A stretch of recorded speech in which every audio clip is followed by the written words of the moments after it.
Competition is hotting up. Chaos going on down the field. This is a battle royal. Oh no! A crucial move in the championship. There's a real race on. You've got to be impressed by that. Boom. See how you get on with that, son. 7 races to go. This is Formula One.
I take it you're going my way. Yeah.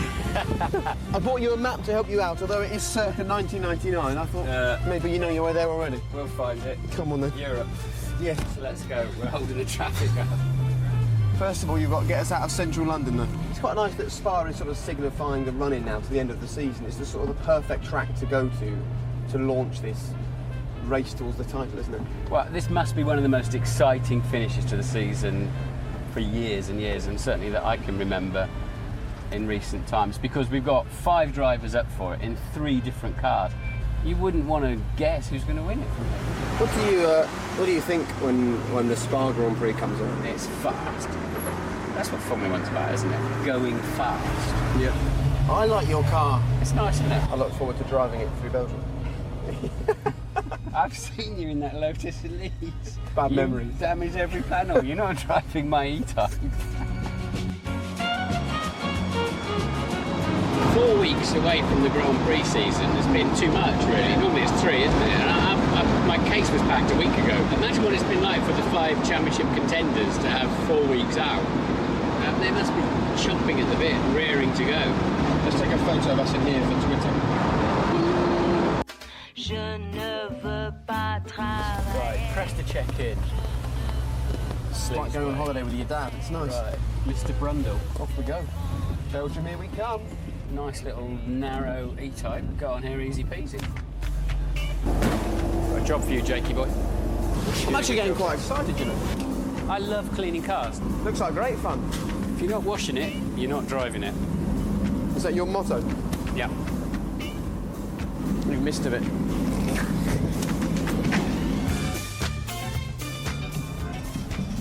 Gotta make me go to rehab. I said No, no, no. The wipers wipe everything apart from the bit I look through. it's great that. Isn't it? This is Yes. amazing. Andrea Bocelli.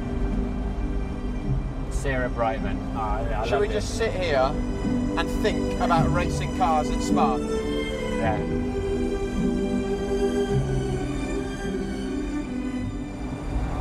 The old girl's quite quick. We soon got through France, didn't we? Now, do you reckon we can turn up to Rubens's 300th Grand Prix without a present for him? Now we've got to get something. Tell you what, let's just pull into a petrol station, see if they got something we can give him as a present. What do you think? Yeah, baby. How nice does it feel? Pulling into a service station. Oh, he nearly lost it. Skiddy. Brundle. Right, I see flowers to start with, but maybe he's not a flowers kind of guy. Great. He's tall, isn't he? DC has to crane his neck to look up at him. It's nice actually, isn't it, travelling across and seeing all the other fans who are doing exactly the same thing as us. It is. It I'm gonna reminds get you rid of that cup. you're actually a fan as well. Let me do that. Martin. Dry. Can I just say one thing? We've got the I'm cleaning so cloth. glad I didn't do that. Why don't you give us a tune to get us in the mood? We need something that says the Formula One World Championship is about to be won. Not this. Oh, yeah, that's it. That's the track. Bring on the rest of the season. Yes. Bring on Spa. I'm probably going to need some passes, Jake. My pass is in the glove box there, in the car pass. My pass is in the boot. How far do you reckon your face will get us? Not very.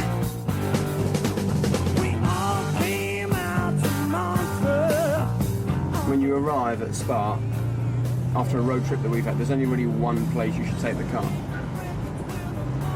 The red water. Should we go? Yeah. Eau Rouge? Yeah. See if we get on the track? Yeah. Right, let's do it. Let's give it a try. There we go. I never thought I'd be at the bottom of Eau Rouge in an E-Type Jag. When you started the day outside Buckingham Palace. Incredible. I have got exactly the right music track. Go on then. For the foot of Eau Rouge. Impress me. Stairway to Heaven. See ya. A great track, both of them. But Martin, that's the warmest I've been all weekend in your car. I'm going to buy you a Coke for Christmas, Jake. But yeah, you're basically sitting on top of a 5-litre V12 in that thing, and it's a heat source. But it was an adventure, wasn't it? You always remember every journey in a car like that. And hopefully the fans go to Silverstone. But if they want to go to a race abroad, many may have been to Le Mans already, but it is a great experience and a wonderful racetrack when you get here. Oh, and so nice to be in a 70s classic. And as we make our way through the McLaren garage, I tell you what, Martin, they don't make them like they used to, do they? They certainly don't. The E-Type's a piece of art, but look at that. That's a sculpture. It's absolutely beautiful, isn't it? Wonderful, lovely. OK, you've got a busy grid walk, I'm sure, today with the weather, and have a great race as well. I'll see you later on. And I'll sort you out with some petrol money, so don't worry about that. Good afternoon. Welcome to round 13 of the season here at Spa-Francorchamps. But today, of course, is about more than just being another Formula One race. Today is the beginning of the end of the 2010 season. With us every step of the way, of course, David Coulthard and Eddie Jordan. And Eddie, what a place to start the run into the year. Well, I think Martin started it by saying if you can't go to Silverstone, this is the place to come. It's close to Silverstone, it's close to Britain, and the real race fans, this is the place they want to come to because it's an absolute driver circuit. No better place to come to. The sun may be shining at the moment, but these fans do not come for the weather, do they? No, you've got notoriously bizarre local weather patterns here, which have always played a big part in this race.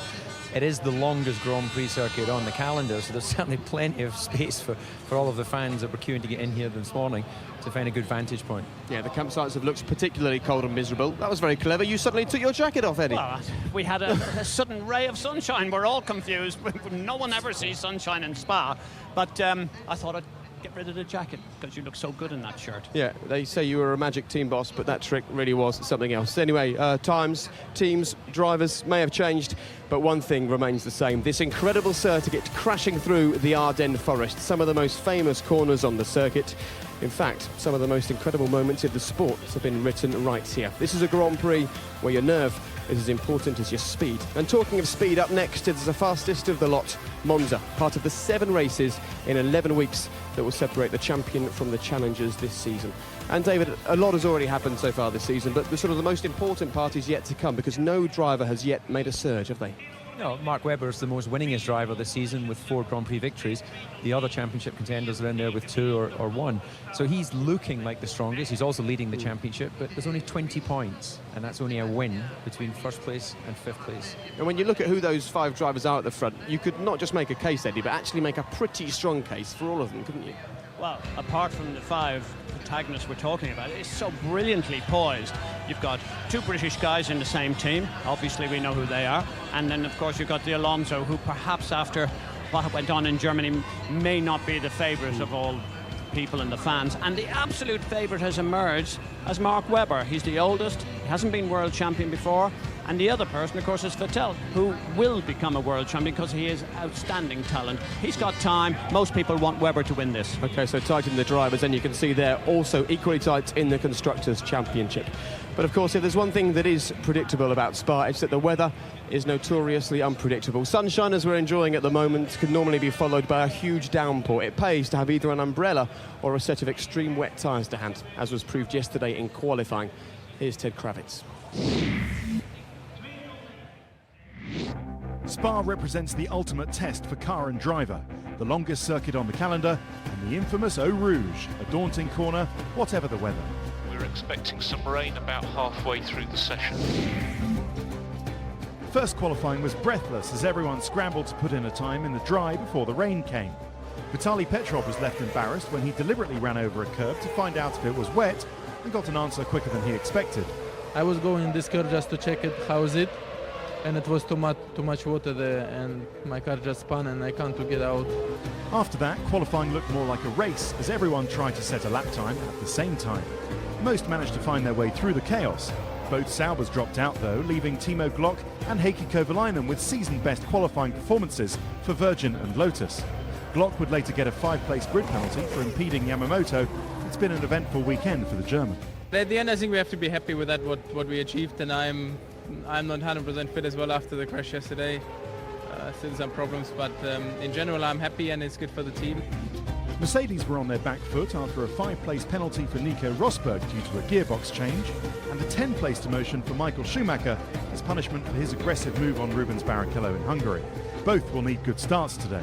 Going to be lots of action. I hope I be able to manage the first 5 corners without losing parts on the car. That is one of the secrets. It's not an ideal weekend. I put my setup more on a rain setup, so if it rains tomorrow, then should be all right. Qualifying would end as it began. A rush to do your best lap as soon as possible before the rain came at the end of the session. Ferrari got it wrong when they sent Fernando Alonso out on used tyres when the track was at its best. Fernando lost time at turn 1 on his final attempt, leaving him down in 10th. Felipe Massa's 4 places ahead of Alonso, which may cause Ferrari some headaches today in the team orders department.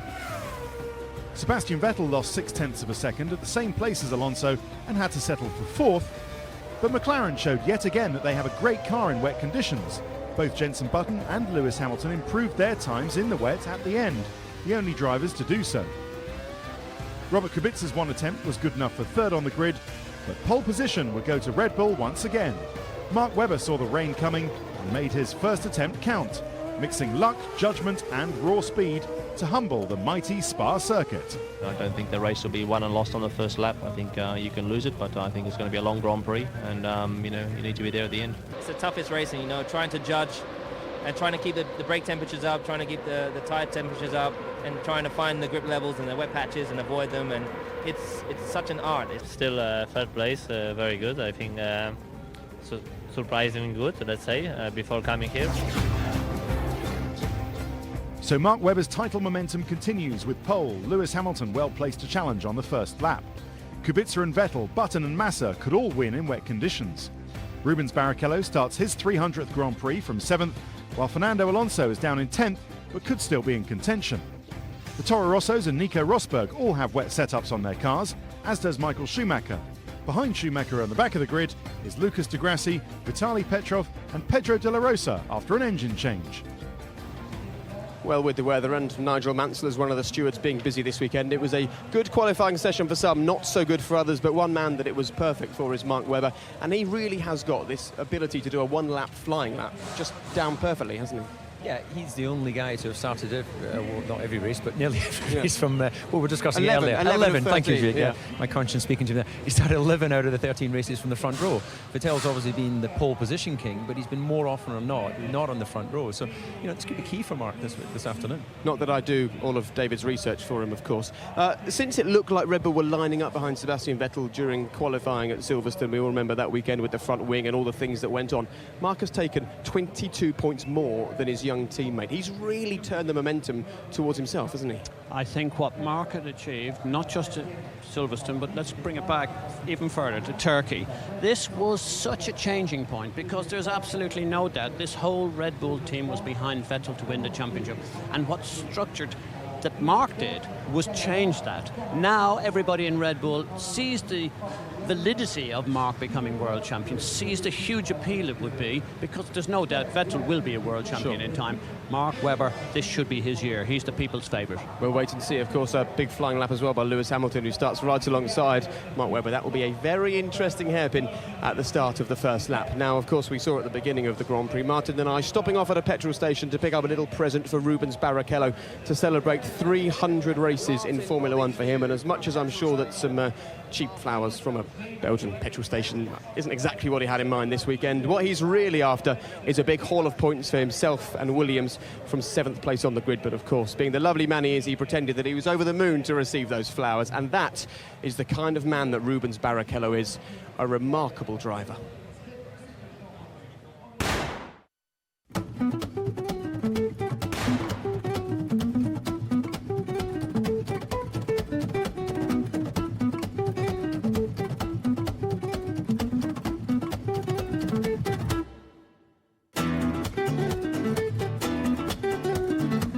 Rubens Barrichello, a loyal friend, a very good racing driver, terrific family man, and just a generally nice bloke.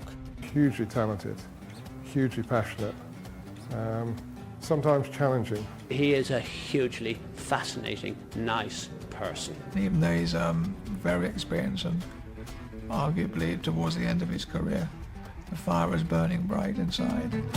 I'm very honored to be racing Spa on my 300th, the track that gave me my first pole position, and it was such a feeling because it was on a Friday qualify, last minute slick, so wet, slick or wet, get on slicks, and I put the car on pole on that lap, and then I just prayed for a wet qualify on Saturday, which happened. It was fully wet and I never even went out, so it was a great feeling. And just standing here, how difficult is it to keep the emotion at bay this weekend?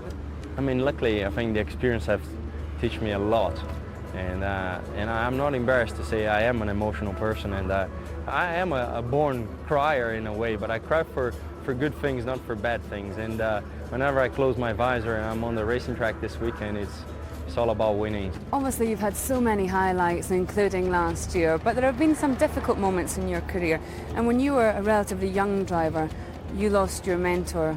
Just explain what that was like.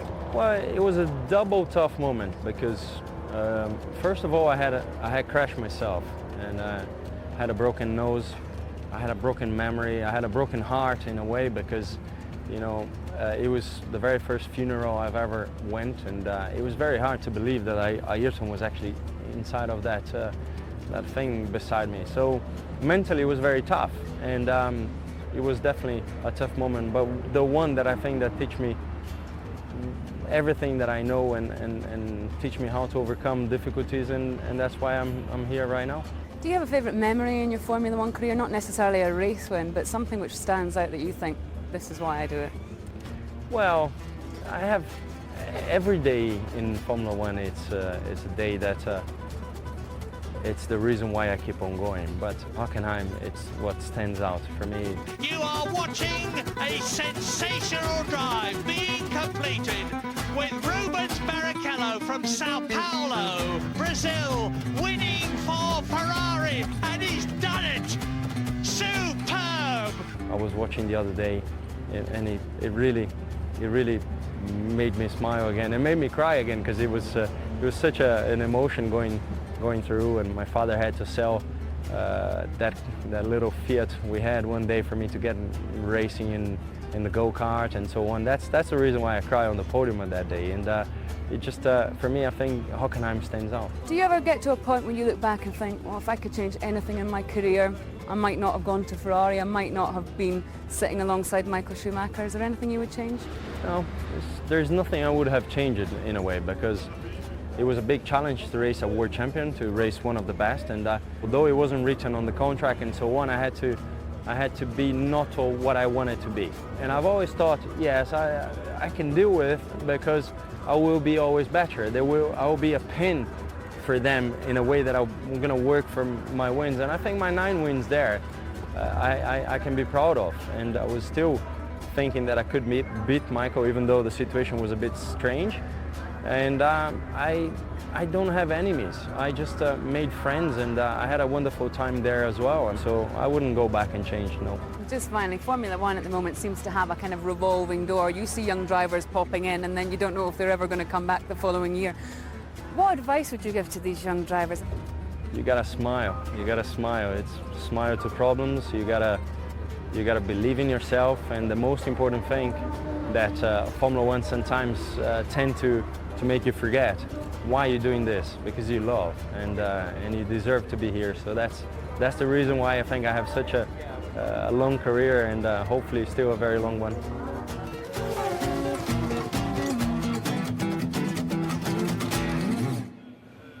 What a guy, a very special guy, and ever the proud Brazilian. This is a live shot from just behind us inside the Williams garage. There is Rubens Barrichello gearing up for this landmark race. And you were the guy that gave Rubens that first chance. The young boy from Sao Paulo came over to ask you for a drive in Formula One. What are your memories of then? Well, my memories, first of all, he was with us for 4 years. That's quite a long time for a young driver. He came as 19. I remember sitting around the kitchen, as traditional within the Irish kind of family. When you want to negotiate something, you do it in the kitchen. He came with his father and his manager. We struck a deal. Commercially, he has a brilliant brain. In other words, he realised that Jordan was only taking him because of the ability that he had to bring hard cash from Brazil. He did that, and we got him on his way. He's a remarkable guy, and these accolades here that are being sprayed on him by everybody are just a tiny portion of what people could be saying about him. He's a remarkably great guy. And you can hear the tyres being put on there with the tyre guns, and I suppose Rubens could probably do just about every job in the garage. He's been around in Formula One for so long. He has a great big smile on his face all the time. You know, he seems like the lovely Rubens Barrichello. What's he like, though, as a competitor? How fierce is he? Well, his biggest asset is his raw speed, and that's enabled him in the lower formulas. You know, we've raced against each other since 1990. He was always able to deliver a great lap, a pole position lap, and that stood him in good stead. His actual starting ability was something that was always a bit questionable in the lower formulas, but he's a very professional racer, and that's why it's no big surprise he's reached 300 and showing no signs of stopping. And you know how it feels to be keen to drive in Formula One, and you know how it feels to have had enough. If there was any doubt in his mind that he wasn't keen to carry on, he wouldn't be here. He must be as driven as ever. Absolutely. You know, he commutes effectively from Brazil. His family are at school there, so he clocks up more air miles than anyone else on the Grand Prix calendar, that is for sure. But he loves racing. Okay. I'm not sure. His helmet is on. He's about to make his way to the car, and you can probably hear Rubinho up in the grandstand. If we look up there must be 50 fans all in a big pile there, waving Brazilian flags and chanting Rubens Barrichello's name. And I'm sure that will just be one lovely memory that he can cherish from what will be a very special day indeed for him. Now, let's move on to Jenson Button. He starts from 5th on the grid today, and despite being in the midst of a fierce title battle, despite his team giving away the lead in both of the championships, and despite the fact he hasn't been on the podium since June, when you chat to him, he just has this calm collectedness that only the most recent world champion can enjoy. You fight for a championship and you always think it might not ever happen again. Jenson Button's a winner again. You've got to take it with both hands and really fight for that championship. Well, if you want your champion to grab the initiative, he's doing it at the moment. Let's go, let's go! We are world champions! World champions! Woo! At that point, I thought to myself, well, what do I do now? You know, I've achieved what I set out to do, and I chose to come to this team. I feel like I've got a lot less pressure on my shoulders, and my aim moving to the McLaren team was to fight for a world championship and to hopefully win a world championship with a team.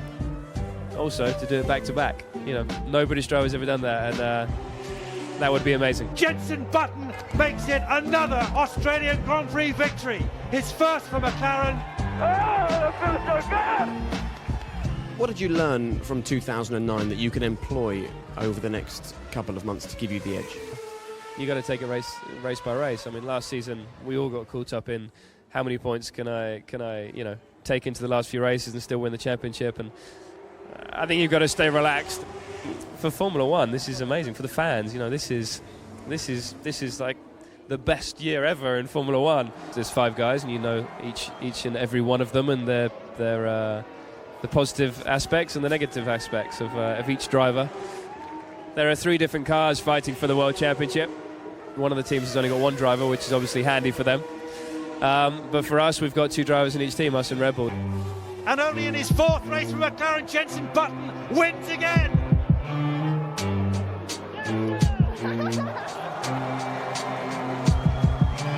Do you think your experience, wise head, could that make the difference? Could that be what gives you the title? I'm not the only one.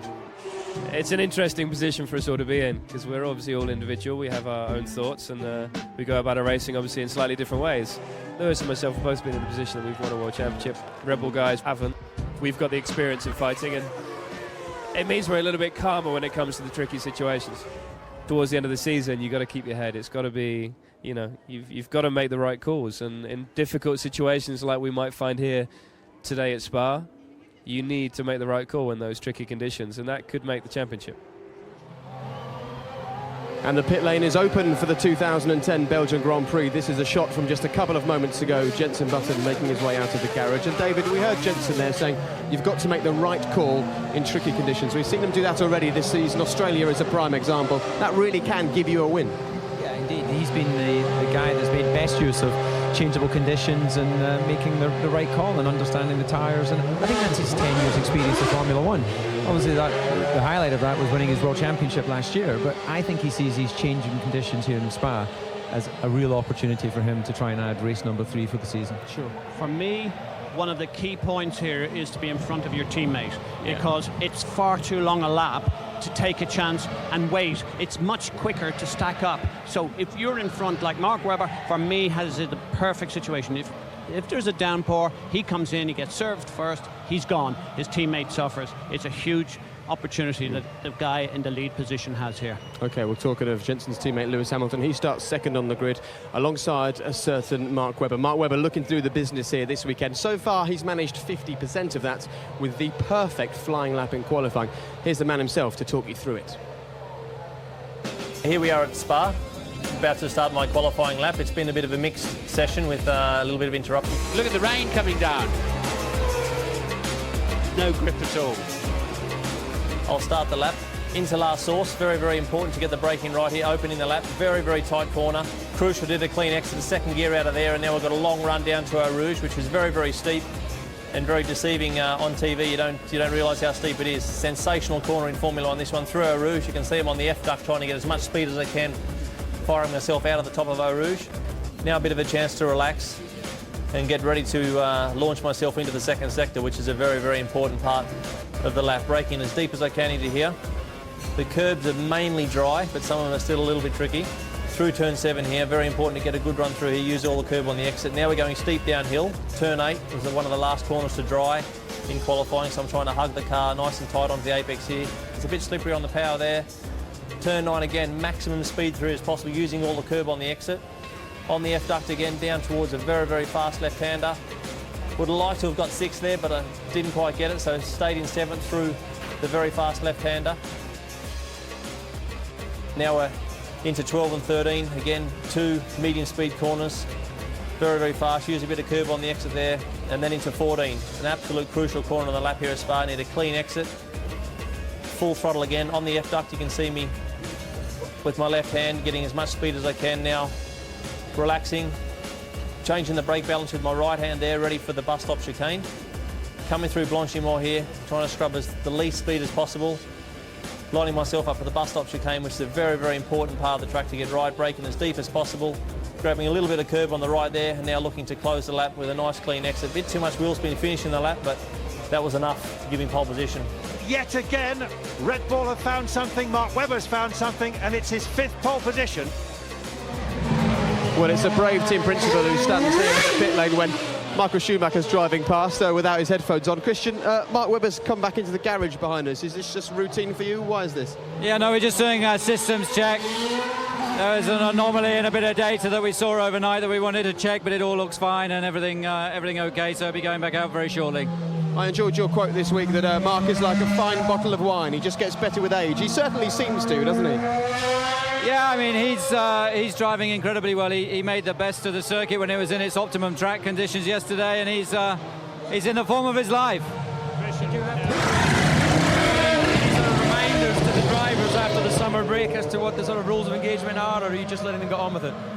Well, you know, both drivers did different things during the break. I think Mark did about 2,000 miles on his mountain bike, and Sebastian, was training up in the mountains as well. So they both come back refreshed. I think they were both bored after about 10 days. So, but they both come back rejuvenated. Christian, Mark seems to be the people's favourite. Everybody has taken on board what's happened or have taken their own view. Is that the tide that you feel and see through your own sponsors and your own involvement? Well, Mark hasn't changed as far as we're concerned. He's been with us for 4 years. He's a great team player. He's a very, very likeable, person, and he's in the form of his life. He's exceeded all our expectations, including his own. He's won 4 Grand Prix and he's on pole for this one. So, you know, it's all coming good for Mark Webber. OK, Christian, thank you very much. Good luck for today's Grand Prix.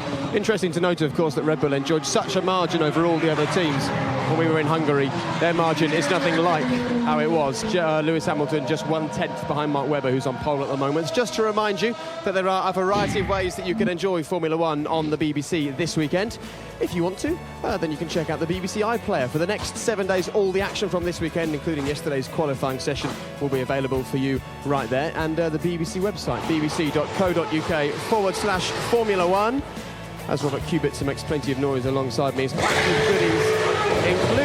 the driver tracker. If you can't hear him, you can certainly watch him and see whereabouts on the track Robert is whenever you want to. You can ride on board by pressing the red button and join us for the F1 Forum as well. Welcome to the F1 Forum. How apt that you have to press the red button to join us here today. Can you confirm you understood that message? We'd love you to get in touch, email, Twitter, and let us know your thoughts. We didn't have team orders in the race. Team order is not a problem. There are no team orders. Rich Forth has got in touch. Rich seems to think you tried to run second place off the track, and in the last 2 races where you've had pole, the trick hasn't worked. Who said it? Rick? This is from Rich Forth. Ah, we haven't got his home address or his phone number. I hope that he doesn't replace me in the next one. It's okay, Eddie. You're allowed to eat your ice cream on the F1 Forum. It's not a problem. We are style icons. You really do smell quite strongly of champagne. He's trying to on the Italian. Schumacher's almost put him in the wall. He basically blames Rubens for that. Excellent. Fantastic. I love this. Make sure that you press red when we're finished on BBC One today. We tend to get plenty of access, actually, to the drivers on the F1 Forum. A quick mention of the hairpin at the start of this lap, La Source. Nigel Mansell's been very clear. He's the driver's representative, actually. He's been very clear and said if any driver goes off the track there, they're going to be in serious trouble this weekend. So we should look out for that, shouldn't we? Yeah, no, indeed. We should also look out for Mark Webber, who's about to leave his garage here, Jake. Yeah. You being, I don't want to lose you here. Thanks, David. Yeah, what happened last year, if you remember a chap called Kimi Räikkönen who used to race in Formula 1 for Ferrari, he went round the outside, crossed the white line, went across the artificial grass at the exit of La Source hairpin, and he actually gained position on the run down to Eau Rouge and all the way up to Lecombe. So what they've been very clear on is, look, don't try that trick. We know you can go out there. If you have to go out, make sure you slot back in the position you were. If you try and gain any advantage, we'll come down on you. Sure, keep your eye out for that. Thanks for looking out for me. And now let's join a man who knows exactly what it feels like to sit on the grid here in Spa, Martin Brundle, with his grid walk. Martin. If the weather does what the teams say it's going to do at some point, say 2:30, some say 2:30, others say 3 o'clock, this is going to be very much one of those hero or zero days for tyre choice. Reminded me standing here looking down, they were just talking about the hairpin. For a brilliant circuit, it's got a rubbish start-finish straight. It's so short. There are the braking meter boards down there already, 150, 150, you can see on the left-hand side.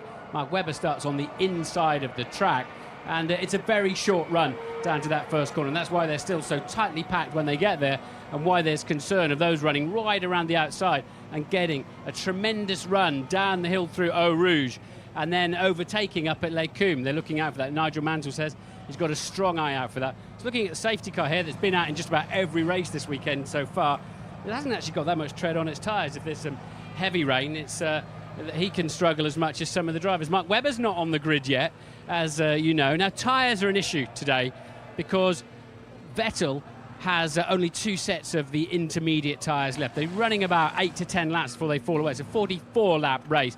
That's the same for the Ferrari team as well. They're short of them. And Robert Kubica, the man who is third on the grid. Let's dive in. This might be a difficult day to find racing drivers. There'll be a lot of fine-tuning going on as they... in fact, Kubica's not on the grid yet. It's such a long outlap that often we do get quite a delay before the cars come onto the grid. But here's a man then that's short of those intermediate tyres.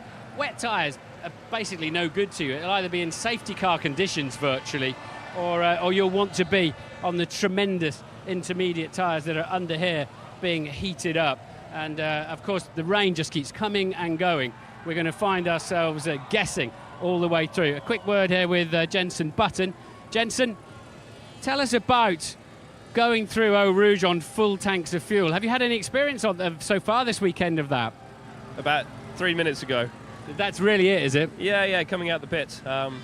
We did a practice start on the way out and had to go through Eau Rouge flat out, and you can do it on your own. You can go flat on full tanks on your own. There's a little bit of movement at the rear because there's obviously so much more movement because of the weight at the rear of the car.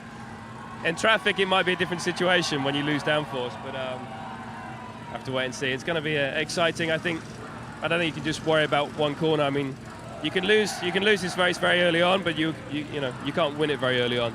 There's so much that can happen here.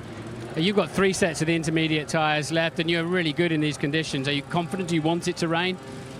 I think it'll be exciting if it rains. Our car seems to work well, even on slicks. Yesterday in qualifying, there were a couple of corners that were still damp, and Lewis and myself both went quicker. So the car works well in those conditions, but it's still very, very tricky. You know, if there's any wet patches, it's a big snap of oversteer, and it's an uncontrollable snap. Are you running a bit more downforce than Lewis with your car? No, yeah, actually, I think it might be a step different, maybe with the gurney, but it's very, very small. Okay, good luck. Let's see if we can find somebody else. Thank you, Jenson. We'll wander across. We've got Sebastian Vettel over here, 4th on the grid in that very difficult qualifying session. Hello, Tanya, that we had yesterday. Bit of a lottery, but he's still near enough to the front, and hopefully we can dive straight in and have a quick word. Oh, is he expecting us, Britta? Can we have a... no point sticking my microphone in there, be speaking German at the moment to RTL television. He's got the classic shape of racing drivers now. They all look exactly the same. There's no meat on them whatsoever. Skinny waist.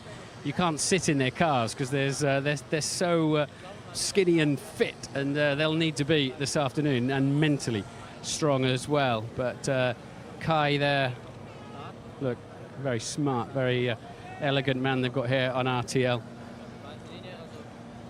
It's Kai Abel, but yeah, I think we can dive in now. Apparently, Britt is saying. So I'm not going to give up. Okay, Kai, thanks a lot, mate. So, Sebastian, how was your car? Blue, with 4 black wheels on it. So it's I think a very good car for this track. Obviously, we know that Sector 1 and Sector 3 is not our speciality with a lot of straight line, but other than that, I think it works fantastic. But you're only 2 or 3 kilometers down. Surely with a good tow, you can be right in there. Exactly. So nothing to fear. I think the first lap should be quite exciting going up the hill, and then we'll see where we are. Have you tried it flat out yet? Is it okay on full tanks? I think if you look on Friday, no one really had the opportunity on completely full tanks for a lot of laps to try it. We did try it more or less for 1 lap. It was fine, so should be good today. So you're going to go flat out on the first lap. You've got it. Otherwise, you'll be overtaken at the top of the hill, yeah? Yeah, you need to see. You need to see where you are. If you're in the middle of the pack, you know, if obviously the cars in front of you slow down, then you can't go over them. So we'll see. But ideally, I try to go flat. Last question. You're missing 1 set of intermediate tyres, aren't you? You had to use in qualifying yesterday. You worried about that for the race? We don't miss it. We know where it is. We find it in the garage if we need it. Obviously, it's cropped. It's not new anymore. But we will see what the day brings, and then we see if we need 2 or 3 or 4 set of inters. Okay, good luck. Getting a poke in the back now. I think Austrian TV want to talk to him. Let's see if we can find Mark Webber down here on pole position, his 5th pole of the year. And Phil, any news on weather at McLaren? It should be dry to start, and then increasing risk as we go through. You think it might rain? Yeah, towards the end of the race, so. Okay. Remember 2008? Yes, I do remember 2008. So does everybody. So does Lewis, especially, I'm sure. So let's see if we can just find Mark over here. There he is, wandering around with Roger. Mark. Quick. Go ahead. John. It's my old friend Jacques Lafitte here. Quick. We will be quick because he wants to get on. Mark, how's it feel out there? It feels good, actually. Tracks looks in good shape at the moment. Obviously very, very dry, but as we know here, pockets of rain can come from absolutely nowhere on the radar, and you know, these cars aren't getting any easier when it starts to spit with rain. So same for everyone. Looking forward to it. What do you think the crossover point is? What will force you in the pits to get the intermediates? Is it a time, or is it something you'll go to quite early, do you think? Well, I think a big thing today is obviously, you know, quite a bit of survival. You know, you might see the pit lane a bit more, but you know, I'd rather be there with 10 laps to go in a position to move forward than you know, not there at all. So I think we're going to have some incredibly amount of concentration required in the cockpit today and from the pit wall. And yeah, this is what Spa's about, isn't it? So looking forward to a top result. Are you worried about Lewis nailing you up the hill into Lecumbe? Yeah, a little bit, but I don't think the race is going to be, you know, you can lose the race on the first lap, but I don't think you can win it. So Lewis is going to be strong out of Eau Rouge for sure on the first lap. but there's not much I can do about that. Okay, have a good one. I think it's probably a very good time to throw back to you, Jake. Thanks very much, Martin. I'm sure Mark Webber will really enjoy that. Martin throwing in right at the end there. Don't forget, you've got Lewis behind you, who's super fast here. And that's a good point, actually, for Lewis. He's got a really good chance on the first lap as they come out of Eau Rouge, doesn't he? Keep your eye on that. Well, indeed, but I'm sure Lewis is focused on trying to pass him before he gets to La Source. You know, the sort of attacking driver he is. But if he doesn't do it there, he'll know first lap through Eau Rouge, full tanks, all the uncertainty that goes with that. Plus, he has 2-3 miles an hour. Speed advantage over the Red Bull in the straight line. So Lewis has got to feel pretty confident that he can make a pass stick.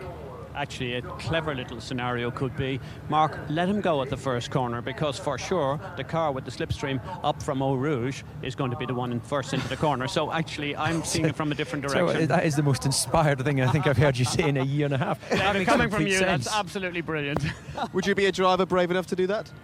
I think a driver always has to try and lead the race, but you know, Mark doesn't need to win this Grand Prix to win the championship. He just needs a nice solid podium finish. So maybe that is actually a sensible strategy, but there's so much depends on how the car rolls off the line. We covered the procedure of the starts at the last Grand Prix a few weeks ago, so you know, they've got to concentrate on that first of all. It was a fascinating grid walk, and actually the atmosphere out there in the pit lane has been something pretty special, because when you've got slightly strange weather, drivers are making decisions on downforce settings, we heard from Jenson and that kind of thing.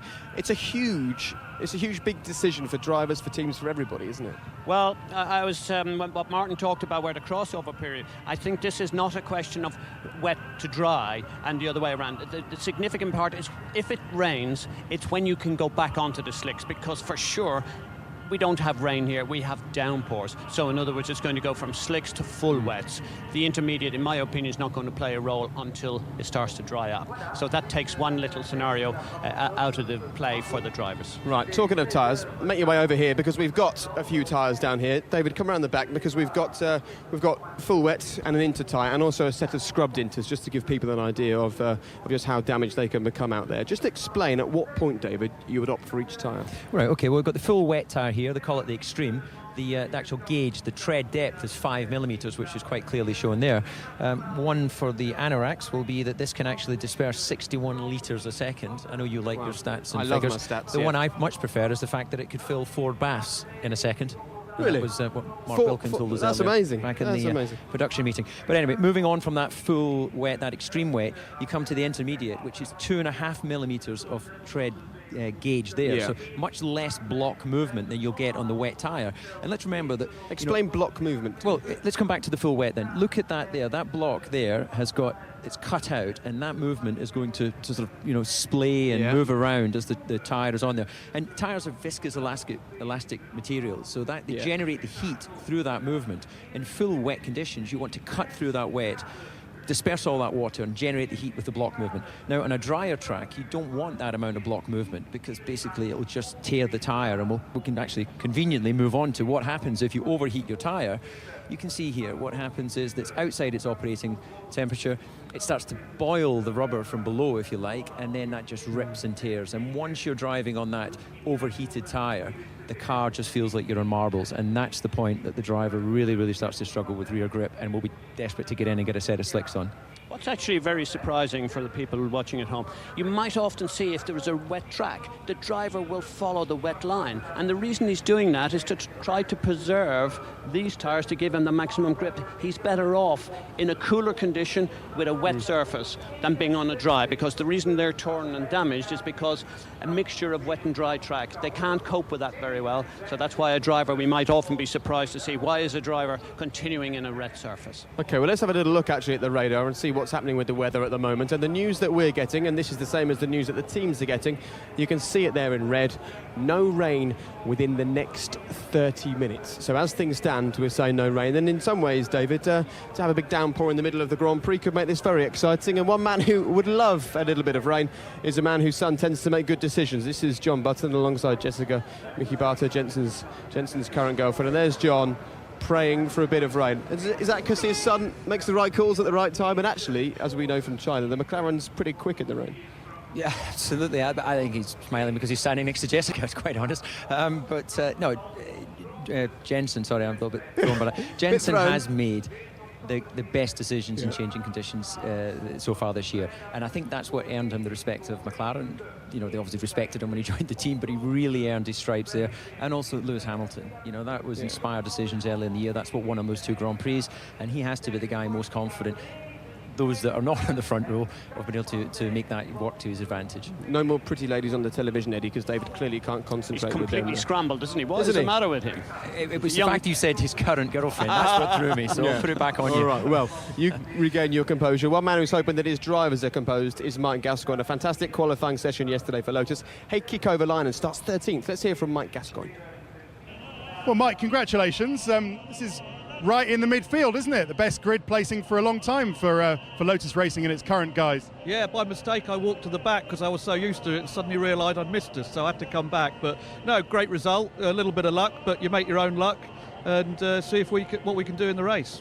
So, talking of the race, it looks like it's going to be a dry start. What's that going to mean for tyres? How long can these soft tyres for the guys at the front running, how long can they hold on for?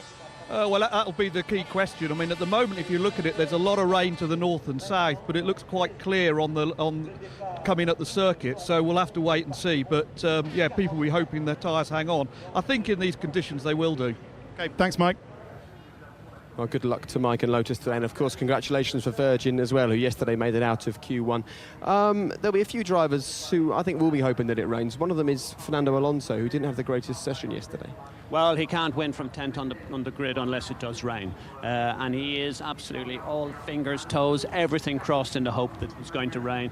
It does make for an exciting race, but particularly for him. The other one is Kubica. He cannot win this race on raw speed, but he can with the uncertainty. Could be a dark horse, Robert, in there, because he's a strong driver and he's been near the front of all the times over the weekend. He could be a dark horse. OK, Kubica starts 3rd, let's remember that. And I know that team orders are banned, but it'll be interesting to see how Felipe Massa in front of Fernando Alonso decides to play this Grand Prix.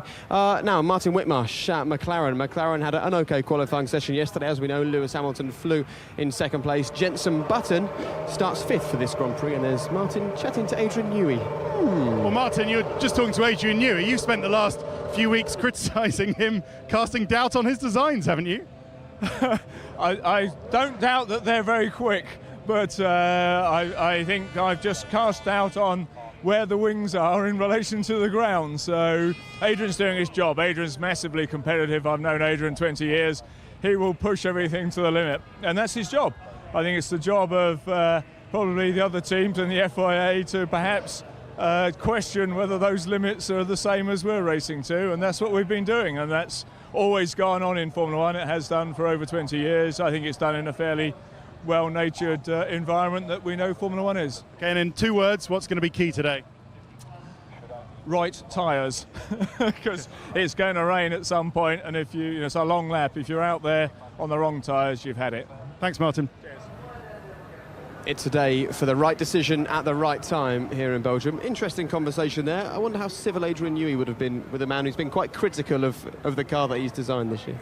Well, Adrian's been in Formula One for a long time, and because when you're winning, inevitably people are always going to have a shot at where your car sits relative to regulations. What I find a bit disappointing about that is that the car passes the regulations. So to keep questioning, saying the other teams and the FIA are questioning where the car stands, this is not being protective of Red Bull, but just as a general thing, you have to accept the race. OK, let's look forward to the race now. Eddie, who can win this? Oh, there's any one of 10 drivers, probably even more. We know Michael Schumacher has come from, 14th or 16th on the grid once to win here. So certainly Alonso can win it, but the protagonists at the front are the favourites, of course. Yeah, a race of attrition could seriously help Michael Schumacher, who had a big penalty this weekend. And these cars, with full tanks of fuel, going through Eau Rouge, how's that going to look on the first lap? There'll be a few lifts. They won't be flat, I doubt. OK, it takes a brave driver to do that. Just to remind you, as Bernie Eccleston makes his way through the Formula One pit lane, that you can, of course, press the red button to ride on board with various different drivers. You can also select alternative commentary there. But for now, the month-long wait for a Formula One race is over. Martin Brundle and Jonathan Ledgard are on standby for a Grand Prix that promises plenty, not least Spa's famously wayward weather. Turn and face the strain. Changes. Don't wanna be a richer man.